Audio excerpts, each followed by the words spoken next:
Hello friends, Indian recipe ఇన్ఫోకి స్వాగతం. ఈరోజు మనం దేవునికి నైవేద్యం కోసం కొమ్ము శనగలు ఏ విధంగా రెడీ చేయాలో చూద్దాం. మొదటిగా ఒక కప్పు కొమ్ము శనగలను ఈ విధంగా బౌల్లో వేసుకొని తగినన్ని నీళ్లు పోసుకొని మూత పెట్టుకొని ఒక నైట్ అంతా లేదా ఒక 8 గంటల సేపు నానబెట్టుకోవాలి. ఈ విధంగా నానబెట్టిన తర్వాత ఒక నైట్ అంతా నానబెట్టాను. ఇప్పుడు మనకి కొమ్ము శనగలు అనేవి ఈ విధంగా నానాయి కదా.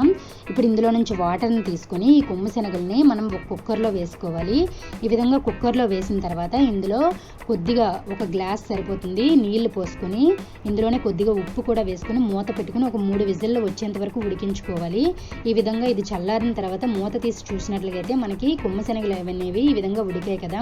ఇప్పుడు ఇందులో నుంచి వాటర్ని సెపరేట్ చేసుకొని ఈ విధంగా కొమ్ము శనగలను ఒక జాలీలో వేసుకోవాలి. ఈ కొమ్ము శనగల్ని మనం ఒక పెద్ద మంట మీద ఒక విజిల్, మీడియం ఫ్లేమ్లో 2 విజిల్లు వచ్చేంత వరకు ఉడికించుకోవాలి. ఈలోగా మనం స్టవ్ మీద ఒక ప్యాన్ పెట్టుకొని ఒక 3 టేబుల్ స్పూన్ల ఆయిల్ వేసుకొని ఆయిల్ కొద్దిగా వేడెక్కిన తర్వాత అందులోనే ఒక 1/2 టేబుల్ స్పూన్ ఆవాలు, అలాగే 1 టేబుల్ స్పూన్ మినపగుళ్ళు, 1 టేబుల్ స్పూన్ శనగపప్పు వేసుకొని వీటిని మంచిగా కలుపుకుంటూ కొద్దిసేపు వేగనివ్వాలి.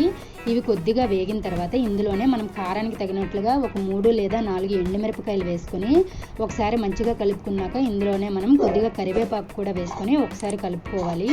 చూడండి, ఈ విధంగా వేగిన తర్వాత ఇంగువ ఒక చిటికెడు వేసుకోవాలి. ఈ ఇంగువ అనేది ఆప్షనల్ మాత్రమే, మీరు ఉంటే వేసుకోవచ్చు, లేకుంటే లేదు.